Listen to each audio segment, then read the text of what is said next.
College football fans, check out the College Football Debrief. Here's a sample of what you get. And joining us is Don Munson, the voice of the Clemson Tigers. You have had a front row seat to witness what Trevor Lawrence has accomplished as a true freshman. What amazes you about Trevor? First and foremost, the most impressive thing about Trevor is the way that every time he has stepped on a football field this season, he took a step forward. There was never any regression from Trevor Lawrence. And that, to me, is amazing for a kid that young to come right out of high school and do what he's doing and lead a team to a national championship. And then the other is just the way that he handles himself. He's so calm, he is so cool, he is so collected that he just gets things taken care of. And it's not a show.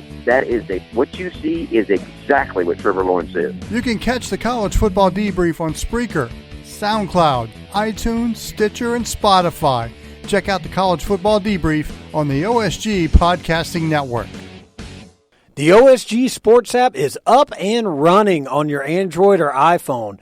All you got to do, install the OSG Sports app and listen to our podcast from college football, soccer, lacrosse. Let's get this done. Get the OSG Sports app today.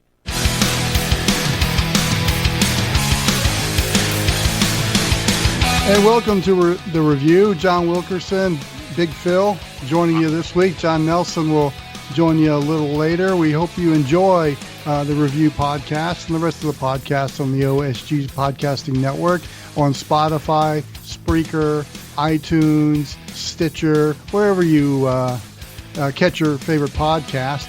Phil, fall camps have started in college football. It's that time. It is that time. Everybody's itching to get the games going, and it won't be long till Florida and Miami will tee it up, and roughly until 2 we'll weeks. meet Leveler. Yep, roughly 2 weeks until we have our first game. And of all places, Orlando, Florida, and I'm sure it's going to be nice and steamy for the Gators and the Hurricanes in that one. Fall camp is starting, or has started. There's still some good discussion points that Phil and I are going to weigh in on. And one of those, and as our esteemed colleague John Nelson always likes to say, there's required reading out there for you. And this one comes from the Oregonian in Portland, Oregon, which did a pretty extensive sit-down with the athletic director of Oregon State, Scott Barnes. And one of the things I found interesting, Phil, he was asked a direct question about, is attendance ever going to come back in college football? And he was pretty blunt about this. Scott Barnes was basically saying no, that when across the country attendance is dwindling. We've seen the statistics that have shown that. And as schools are renovating their stadiums, they're decreasing the seating, the capacity of the stadiums. You've seen it. I've seen it. When you watch some of these games on the Power 5 level, there are a lot of empty seats. Yeah, and there are a multitude of reasons at play for that. For one, the competition for people's attention has just gotten bigger over the last decade or so, with the rise of social media and a variety of other things going on. People just flat out have other things to do. Now, granted, not everybody's going to be like the Southeastern Conference, or to some extent the Big Ten and Big 12, where it doesn't matter who Ohio State or Alabama or Georgia or Oklahoma's playing on a given day. Chances are they're going to pack the house, unless they're playing unless they're playing somebody out of a bad Sun Belt team or somebody like that. That's where the problem comes into play with getting butts in seats. And it really becomes glaring because, quite honestly, why would you come spend your money to come see a 12 o'clock kickoff when you've got Alabama playing McNeese State, as an example? They're not playing this year, but I'm just using it as a hypothetical. Why would you, as a college student, get up at 8 o'clock in the morning, go through your whole pregame ritual, and go sit in a 95-degree sun to watch that game when you know what's going to happen and you have other things you can go do? I think a lot of it, too, in my opinion, is where are your major college Power 5 schools located, mainly in small cities or even small towns. And the way you're pricing these tickets now, especially in the Power 5 level, is comparable of a ticket you would get in the National Football League. Oh, yeah. And I'm not so sure that the numbers are there to be able to absorb those costs. And I'm not just talking about the actual cost of the ticket. And in a lot of regards there, it's over $100.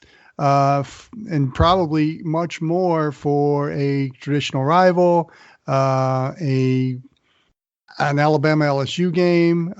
It's probably the face value is much more steeper than that.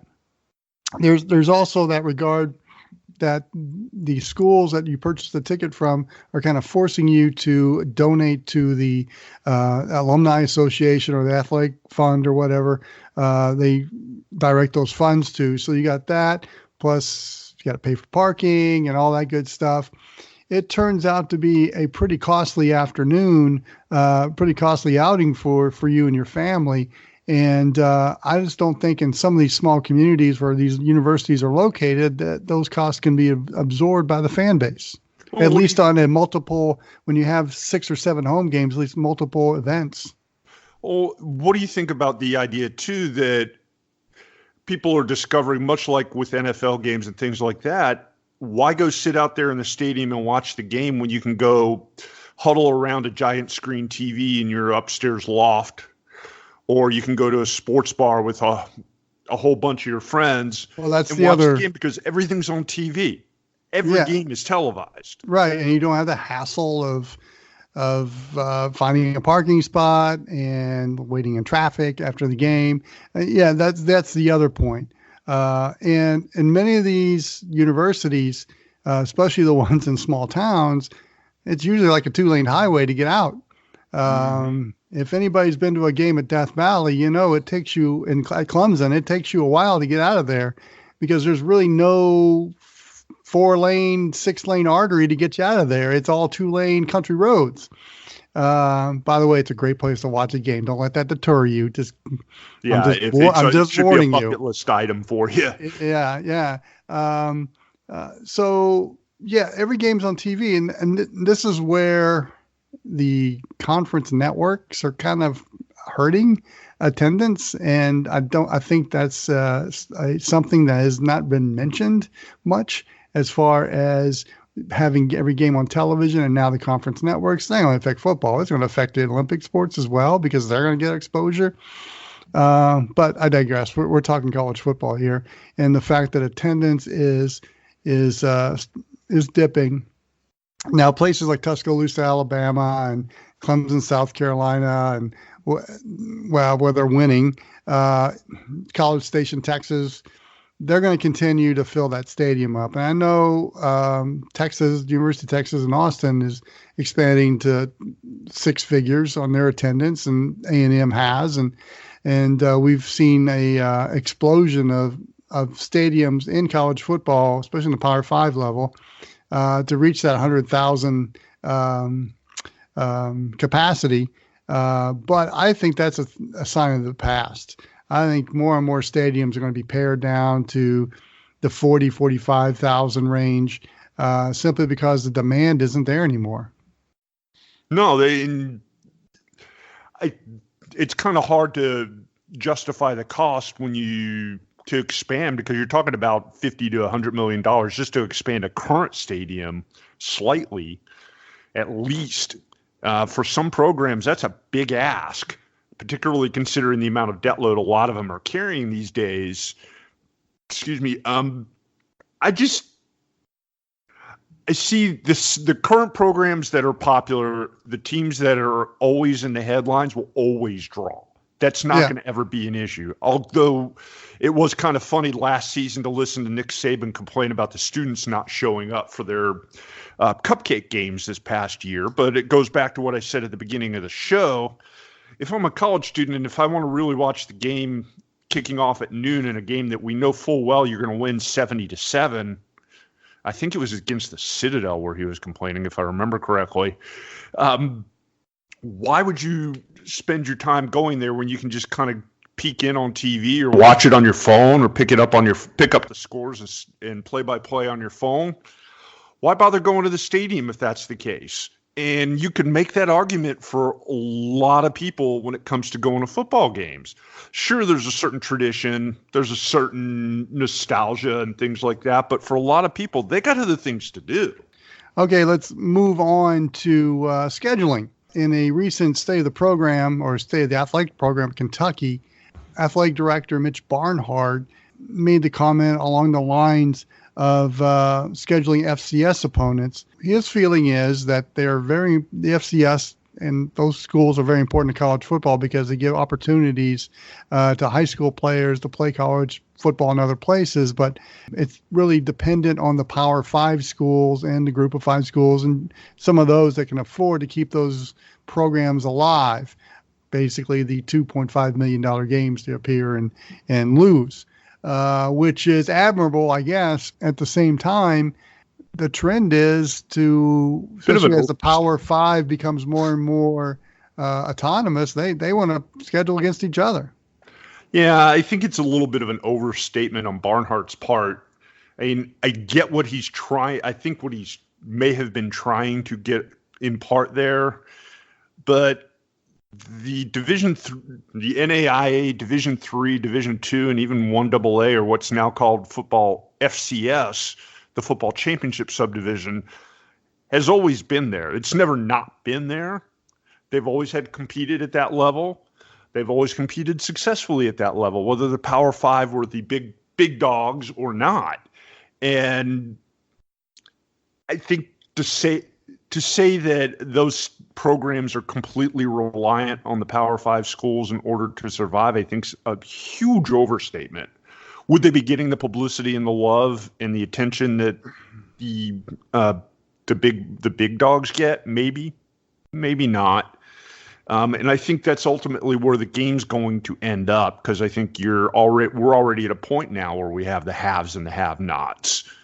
So once the have-nots realize that they can't compete with the Power 5 and they stop spending millions upon millions of dollars on beautiful athletic facilities just to try to keep up with them, I think you're going to see kind of a sorting out of things. And the idea that, well, little brother wouldn't be able to actually function as a football program without big brother getting all the attention, I don't buy that. Do you? Not really, but I think there's a necessary evil there for each party. But you feel bad for the FCS schools that are out there sweating and knowing that as soon as they walk in the stadium during warm-ups, they got no shot. And yes, there's the rarity where the FCS school beats the Power 5 school, but it's just not going to happen as often. They take their money, they fund their programs, and that's why you rarely see undefeated teams at that level too, because of the fact that they've accepted the paycheck games. But they also get to play for championships, and right. And you can't say that about the Group of 5 schools. Yeah. And we're never going to see a universe where a non-Power 5 program is going to be in that college football playoff ever. Right. So there's something to be said to be able to have your own championship, knowing that if my alma mater, Georgia Southern, before a game has even started this season, I know we're not competing for a national championship. Right. The only thing we have to shoot for is a bowl game, and it's not even a big bowl game. It's something like the Camilla Bowl in Montgomery, Alabama. That's great if that's what your objective is. You get a trip to Montgomery. Yeah, but what's the point? Right, right. Well, I think if you're going to give an FCS team a shot, it would be North Dakota State. Because all they do is win championships, and they probably have, if lightning strikes twice in one place, North Dakota State could probably beat a low level Power 5 school. But have. Yes, they have. The Bison are pretty good. Okay, Phil, anything on your mind today? No, I've been away for the last week, so I haven't totally kept up on the comings and goings in college football. I think the stuff we talked about this week certainly is interesting, and both things are kind of related to each other if you think about it. Yeah. And I'm really kind of looking forward to getting the season going. seeing some of the camp battles that are going on right now. I saw something interesting this morning when I was reading up on things, and that's some discussion out of Ohio State that new coach Ryan Day has been heaping praise on Kentucky transfer Gunnar Hoke, even hinting that Hoke might be a little bit ahead in the quarterback competition with incoming transfer portal-y Josh Fields. Yeah, I think that's a little motivation. Justin Fields. I'm sorry, Justin Fields. If you ask me, I think that's a little motivation to Justin Fields. Yeah, it might be, but it would be interesting to see if that actually happened, wouldn't it? Yeah, that would create a little controversy in Columbus, but what's new in that place? It'd just be another controversial subject that they're talking about in Buckeye Land. But yeah, that does kind of raise the eyebrow. Mm-hmm. And by what little limited access the local folks up there in Columbus have had to the practices, it sounds like Hoke has had a pretty good camp. But it'll be interesting to see who takes the field. I think I would be shocked to see if anybody other than Justin takes the field at starting quarterback for the Buckeyes. But I guess stranger things have happened. Yeah, and you bring up a good point about information coming out of camps, because there's hardly any information coming out of camps right now. So fall camp season, it's radio silence for a while, up until we get the kickoff and they actually do some kind of press conference. But basically right now you're getting coach speak, and so-and-so looks good, and so-and-so might get some playing time if he keeps it up. I mean, that's all you're getting at these pressers and what you're reading about right now. It was kind of funny. I read Seth Emerson from The Athletic wrote a story over the weekend as well about Georgia's first scrimmage, and he couldn't actually attend the scrimmage, nor could anybody else who actually was in a reporting capacity. So all of his information was based on boosters and donors who were able to attend the scrimmage, because that's basically who they are now being played for, at least the way Kirby Smart does it. Don't want any of those. I think that's that's some becoming more standard accepted practice. Now, shameless plug here, I'll be at Clemson on Monday interviewing Dabo Swinney, and hopefully Trevor Lawrence and Travis Etienne. So I'll keep you updated on that on the College Football Debrief. And if you've been perusing through our podcast, we've already have our previews. We've got 3 of the Power 5 schools already dropped for you for your listening pleasure. ACC, Big 12, Pac-12. We've been getting some good response out of that, and we appreciate it. We'd love to hear from you on our Twitter page at OSG Sports. So, Phil, any final thoughts? No, I am bereft of thought today. Well, you've been on vacation. You deserve it. We thank Phil for joining us. When we come back, John Nelson joins me to talk about new coaches. Who do we think is going to be successful right off the bat? As the review continues right after this. College football fans, check out the College Football Debrief. Here's a sample of what you get. Let's say Mike Gundy has a couple of weeks in June and his wife comes to him and it's like, let's go on a vacation. You know, and most people when they go on vacation, they go to like the Bahamas or the beach, somewhere like that. I could see him being like, okay, let me book it. And they go to like a dude ranch in Montana. Like, that's what I picture. Well, that's a good one. But I was thinking about, let's go to Cheyenne, Wyoming and check out the Cheyenne Frontier Days. Yeah. Or to Calgary, Alberta, to the Calgary Stampede. Yeah, let's go to the Stampede. He's had to have gone to the Stampede, right? If he hasn't, he will one day. There's no doubt. How many Stetsons do you think are in his closet? Oh, he might have a whole closet for him. I say that. I don't know if he wears a Stetson because you can't mess up the mullet. That's true. The mullet has to be free. It's boots. Yeah, the boots, yes. He has. If you watch him in all seriousness, he does have a different pair of cowboy boots on just about every single day. You can catch the College Football Debrief on Spreaker, SoundCloud, iTunes, Stitcher, and Spotify. Check out the College Football Debrief on the OSG Podcasting Network. The OSG Sports app is up and running on your Android or iPhone. All you got to do, install the OSG Sports app and listen to our podcast from college football, soccer, lacrosse. Let's get this done. Get the OSG Sports app today. And we thank Anthony Goldman, reminding the masses that the OSG Sports app is available, and we hope you downloaded it because you can listen to all of our podcasts on the OSG Podcasting Network. And Check. Among those is soccer, and as we speak right now and record this podcast, John Nelson is at Mercedes-Benz Stadium, where he's going to watch the Atlanta United play today. And, Double check. But we're going to talk about American college football. And, of course, the technology, the bugs have hit us big time because our Skype system didn't work, so John's coming from the telephone. Well, then let me ask you this. Yeah. Now, as you and I are talking, have you and Phil already talked? Yes, we've already talked. So did I see your office correctly, where in addition to the new paint job, were those Emmys that were over your left shoulder in the back of the office, back by the constitutional room? Yes, yes, they were. Okay, just checking. Yes, they were. Okay, so Phil and I discussed some big picture topics. You and I are going to discuss kind of some of the meat and potatoes, and among those is new college coaches. Meat and potatoes. Yes, well, add a little A1 to your meat and you'll be fine. Oh, yeah, you know it. We've got several head coaches that are new this year. 26.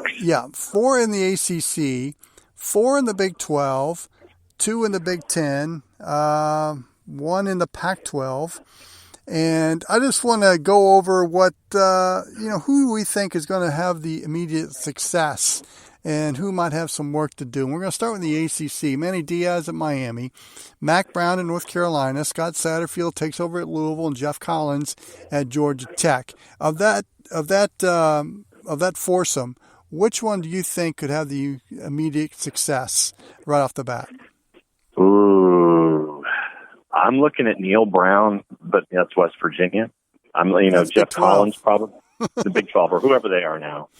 But, if you're looking at immediate success, it just depends on what your terminology is. Because you could see a Jeff Collins making an immediate impact. And the fact that he's a local guy and he's already been making those inroads with everything in the Georgia footprint, I think that that's been a big part of his success.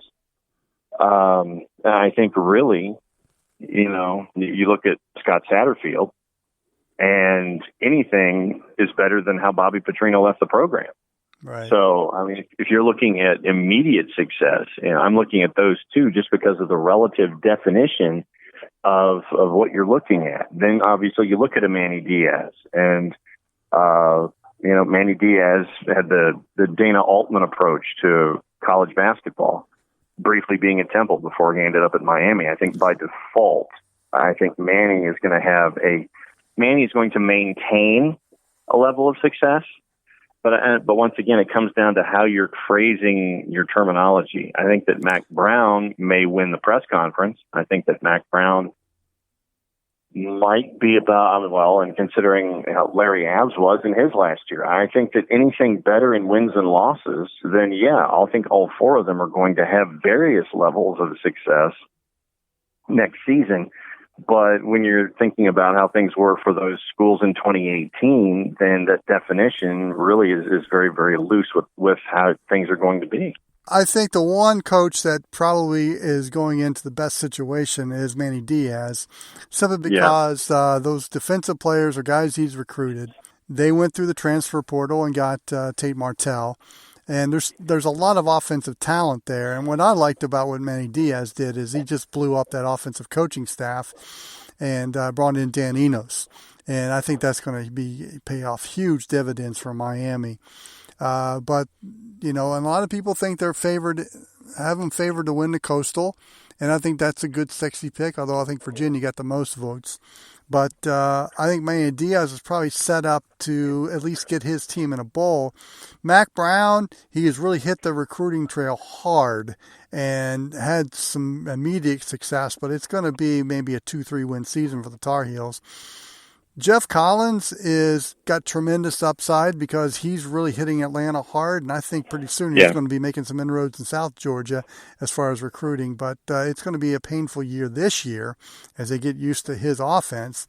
They may have some success toward the end of the year. Louisville is going to be a 2-win at best. Scott Satterfield's inheriting a mess. He's going to have to play guys out of position. He's having to repair damage.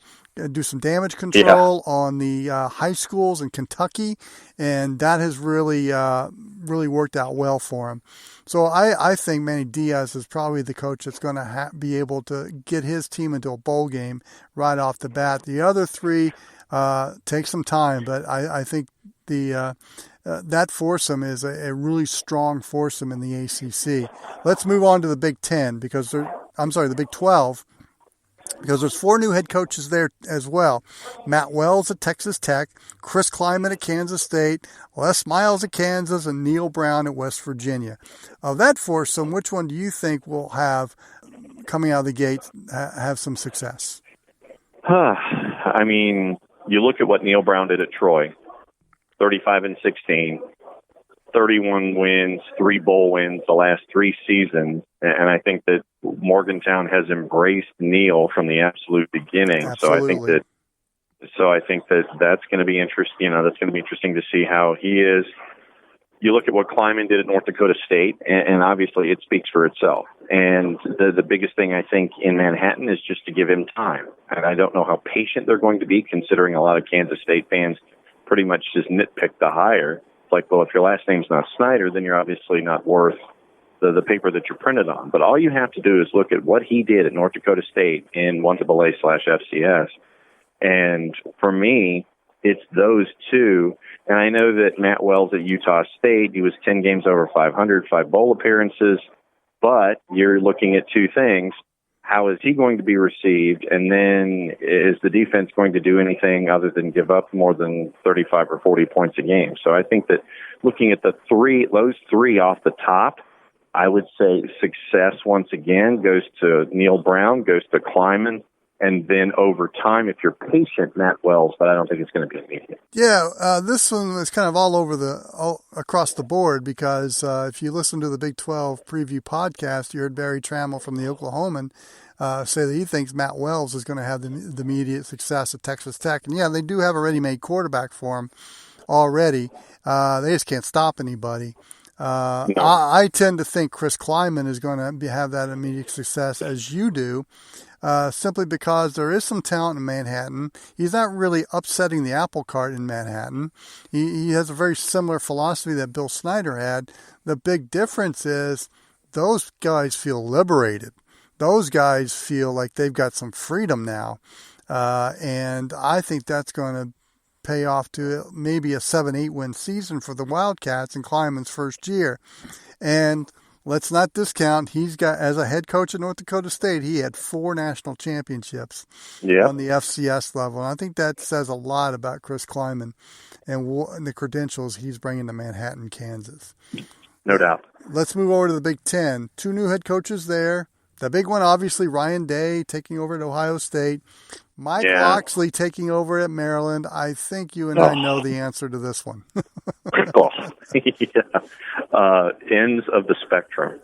Ryan Day, as long as, they seemed, and by they, I mean everyone associated with the program, players, coaches, alums. When Ryan stepped in for Coach Urban Myers, it was with open arms. Ryan was ready to go, and everyone was thrilled to see him.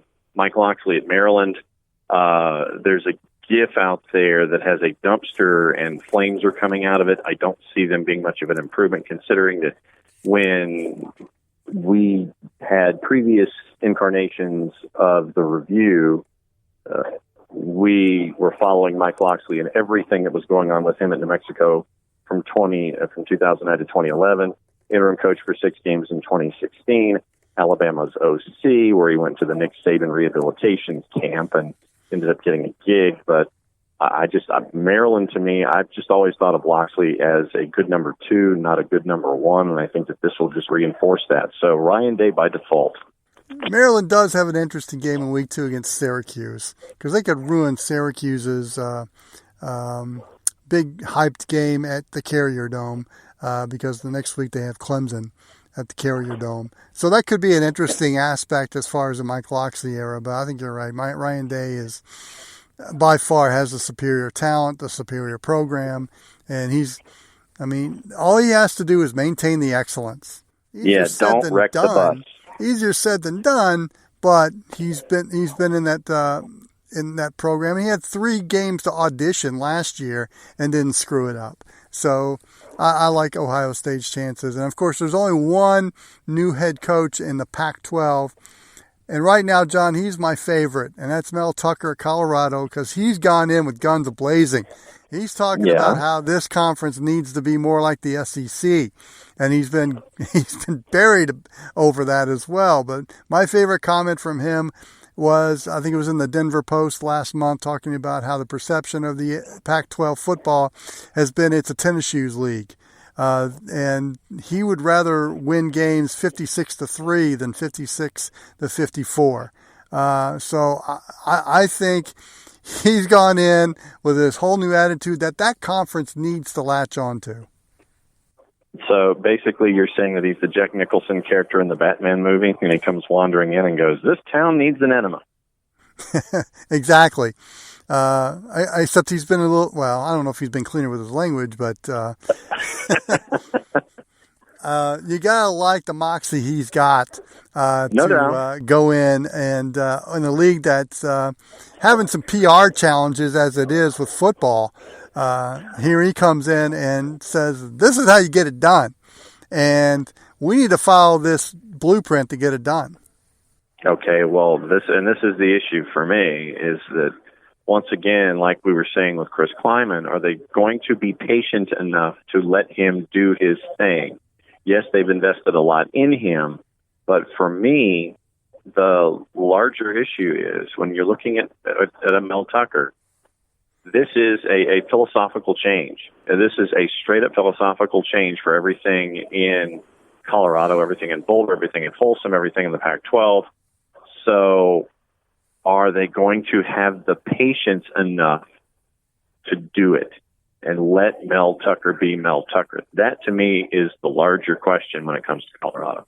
Well, I think if there's any kind of administrative change within the next few years, the answer to that question is no. But as of right now, I would think if they win some ball games this year, there'll be some patience there. But it's a different fan base out in Colorado. It's not a Georgia or Alabama or where else has he been? I think he was at Ohio State for a while. It's a fan base that will be invested when they win big time, as we saw when Bill McCartney was the head coach. So that's the other thing too. But I like his moxie. I like how he goes in there and kind of sets the world on fire and tells them this is the blueprint. Let's follow it. Okay, so we've gone over some of the new head coaches in the Power Five. Any of the final thoughts, John? Yeah, so let's run through the list kind of quickly and go. We still didn't even talk about Lester. We didn't talk about Lester one bit. Well, we all know what's going to happen in Lawrence, at least in the short term. He's going to win every press conference. They're not going to win any games, but it's going to be good television. For one reason or another, you either want to be very good or very bad. You do not want to be mediocre. And so I think that it's going to be good television for one reason or another in Lawrence. Dana Holgorsen in Houston, I think that's going to be fun. And I think that what Dana Holgorsen is going to do is increase the profile of Houston and the American. Houston wanted to do something that really grabbed the attention of folks in college football. Getting Dana Holgorsen did that. Well, they also have the cash on hand to do that too. Yes, when you have a Fertitta who really wants to be serious about things, that's one of the big calling cards that you can have. Jim McElwain's at Central Michigan. Hugh Freeze is at Liberty. Gary Anderson going back to Utah State, where he was 2 games over 500 from 2009 to 2012. And then you've got a bunch of first-time coaches in FBS. You've got Jake Spavital at Texas State. You've got Chip Lindsey, who is at Troy now, taking over for Neil Brown. New coaches at App State, East Carolina, Northern Illinois, Akron, Bowling Green. UMass, Charlotte, and Western Kentucky. But I think that what you've seen in all these 26 new names is you've seen a lot of programs who need to make moves that are interesting. And the biggest thing for me is patience when it comes to the teams that really have not done anything. And when it comes to winning pedigrees, you're bringing in guys. All right, how patient are you going to be with them? And then when you have other folks like a Mike Locksley, who we've seen at Maryland and New Mexico, and now we're going to see it just in Alabama instead of Maryland. Now he's at Maryland. My eyes are crossing at the prospect of Mike Locksley as a head coach again. If he proves me wrong, he proves me wrong. But the 26 new head coaches, I think the one that I have the biggest doubts on is Locksley. Well, I think the one I have outside the Power Five that I really like is what App State did, hiring Eli Drinkwitz from, he was the offensive coordinator at NC State. I mean, He's the big reason why Ryan Finley went to NC State, because he had come from Boise State as well.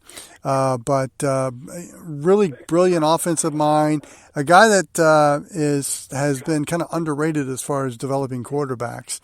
But he is going to bring his own style to Boone, North Carolina, and use the players that Scott Satterfield had recruited, and he recruited really well. So the cupboard is nowhere near bare, and I think they're going to just maintain the excellence at App State and still be that force in the Sun Belt. I think that's the one I'm really high on. The one that's under the radar for me is one of the stories that we chased on the review last year, and it was the story at Austin Peay. And Will Healy is now the new head coach at Charlotte. 13-21 in the last 3 years at Austin Peay, but what he did to turn that program around to get them where they were when he left in the Ohio Valley Conference, I want to see what Will Healy can do at Charlotte and at the Division I level. I'm really looking forward to seeing that. Yeah, that's a program. It's the Charlotte program has had some big-time challenges in the last few years as they started their program, and it's just been basically a rat in a wheel. Just kind of spinning the whole time. I like that hire, too. That's a good point. John, where can they hear us? Hear us a bunch of different places. You can hear us first and foremost on the OSG Sports app. iOS and Android, download it. If it's free, it's me. Therefore, it's you too. And anytime that we set up any kind of content that Wilkie does from the college football vein with Twittered Anthony and non-Insta Anthony, what was the social media that we need to get him onto next? Skype. Okay, yes, Skypeless Anthony. So Skypeless Anthony, anything with a friend of the network, Corey McCartney, and what Wilkie do and what Big Phil do on the college football side. Like friend, be a part of the conversation on Twitter, Facebook, at OSG Sports, and like everybody, I'm trying to think of all of the Twitter handles, Jay Wilkerson16, AP_Golden85, at OSG Sports, at OSG Phil, at OSG Nelson. And that way you can catch up with us on Twitter and Facebook, and also on our YouTube channel where you can see things when Skype actually functions and a video function when it comes to the programming that we're trying to give you on a weekly basis. So the app, Skype, YouTube, Facebook, Twitter. I think that's it. I think you covered all bases. That's pretty. I tried to do it as quickly as possible, too, because when people sit there and they're hearing a promo, their eyes start to cross. And, of course, the College Football Debrief as we continue our previews. Still got Big Ten and SEC. We'll be getting that done this week and expect those to drop in the coming days. So, for Phil, for John, this is John. So long, everyone. I hope you enjoyed the review. Hey, what's going on, y'all? This is Rock at the What's Up Falcons podcast, and I'm joined with my boys. My boys in the house. Where you at? Yeah. What up? Oh, gee, and we have Q, and we have Hoop in the house.